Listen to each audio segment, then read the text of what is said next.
Okay, so today we're diving into something new from Google called A2UI. It's an open source project, and honestly, it might just be the thing that solves one of the biggest problems holding AI agents back. We're talking about something that could totally change how we interact with them. So let's get into what it is, and more importantly, why you should care. So you know how it is, right? AI agents are getting insanely smart. They can write code, they can summarize huge documents, but what do you usually get back? A giant wall of text. And sure, that's cool, but what if you need to actually do something with that info? What if you need to interact with it? That's the real problem, isn't it? How does an AI show you what it knows, instead of just, well, telling you? And that's the big difference right here. On the left, that's the old way. You ask something, you get a text block. It works, but it's pretty limited. Now look at the right. This is what we actually need, an AI that can fire back a full, rich, interactive UI. We're talking about something you can click on, filter, and actually work with. But the million-dollar question has always been, how do you pull that off in a way that's safe and doesn't break every time?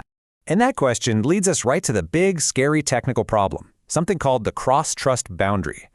Now that sounds complicated, but think of it like this. The AI agent is over here, running on a server somewhere, and your app is over there, on your phone. They don't inherently trust each other. So trying to send a whole working user interface across that divide, safely, without opening up massive security holes, yeah, that's been a huge roadblock for a long, long time. But that might be about to change.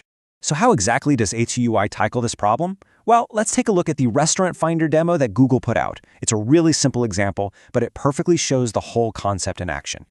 Okay, so it all kicks off with something we're all used to. Just a simple request, typed in plain English, find a restaurant in New York. Nothing fancy here. But this is where things get really cool.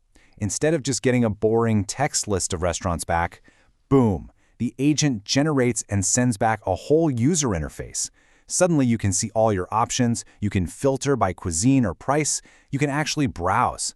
It completely changes the game from just reading a response to actually having an experience. And it's not just a static page either. You can actually take action. You see a Book Now button, you click it, and the agent gets right back to work in the background. It's checking for tables, maybe pulling up some reviews, and you never leave that one interface. It's handling the whole task from beginning to end right there. Now, I know what you might be thinking. Okay, that's a pretty fancy restaurant bot. But is that it? And you know what? That's the perfect question to ask, because the demo itself isn't the main event here. Not even close. See, the Restaurant Finder, that's just a proof of concept. The real innovation, the part that's actually a huge deal, is the blueprint that's running underneath it all. So let's pop the hood and take a look at this blueprint. We're going to break down how the data actually flows because this is what makes the whole system work. And you'll see it's actually surprisingly simple. All right, here's the flow step by step. First, you send your message. The agent then creates this special A2UI message. It's basically a description of what the UI should look like and what data it needs. That message gets streamed over to your app. Now here's the clever part. Your app doesn't just show some generic web page. It uses its own native UI components, whether it's built in React or Flutter or whatever, to build and render that interface. And finally, when you click a button or do something, that action gets sent back to the agent and the whole loop can start over again. It's this constant interactive conversation. And that's why this is so important. This isn't just one company's neat trick. The source material calls this a real blueprint for a production-ready agentic framework. Think about that. For the first time, we have a standardized, scalable way to do this. That's the piece of the puzzle that's been missing. Okay, so now that we have this blueprint, what does that actually mean for the future? What kind of stuff can we build with this that goes way beyond just finding a restaurant? Let's dream a little bit. Seriously, think bigger. Forget restaurants. Imagine an AI generating a custom form on the fly, just for you, with sliders and date pickers perfectly tailored to what you need. Or picture this in a company. A manager just asks, show me the sales data for Q3. And the AI doesn't just give them numbers, it spins up a whole interactive dashboard for them to explore. This turns the AI from a simple chatbot into a dynamic app builder right inside your conversation. Okay, now it's really important to pump the brakes for just a second. This is all super new.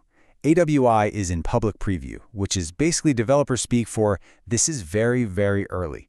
The project is still changing a lot, and you can expect things to break. It's not a finished product. And you know what? That's totally on purpose. Google didn't drop this as a polished, finished thing. They put it out there as an open source project. It's basically an invitation to the entire community of developers to jump in, give feedback, contribute code, and help figure out what this thing should become. It's a team effort to build what's next for AI. So all of this leaves us with one really big question. Could this, a standard way for AIs to build UIs, be the missing piece? Is this the link that finally takes AI agents from being cool experiments and turns them into tools we literally can't live without? A2UI has laid out a really compelling blueprint. Now, we just have to wait and see what the community builds with it.